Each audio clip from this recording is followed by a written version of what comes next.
మెహబూబా నగర్ నుండి పరిగికి ఆర్టీసీ బస్సులో వస్తున్న ఓ మహిళా రైతు మార్కెట్ కు బెండకాయలు అమ్మడానికి బయలుదేరింది. ఈ నేపథ్యంలో బస్సులో ఉన్న ప్రయాణికులు మహిళా రైతు వద్దనున్న బెండకాయలు చూసి కొనుగోలు చేశారు. బస్సులో ఉన్న ప్రయాణికులలో ఒకరు ఈ వీడియోని తీసి సోషల్ మీడియాలో పోస్ట్ చేయడంతో వైరల్ గా మారింది.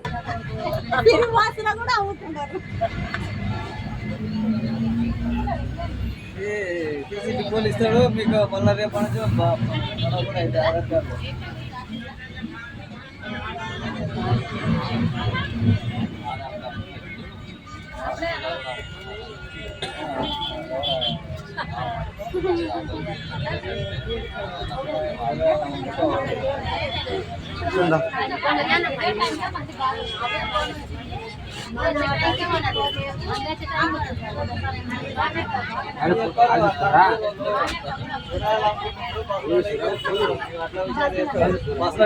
పెడతాడా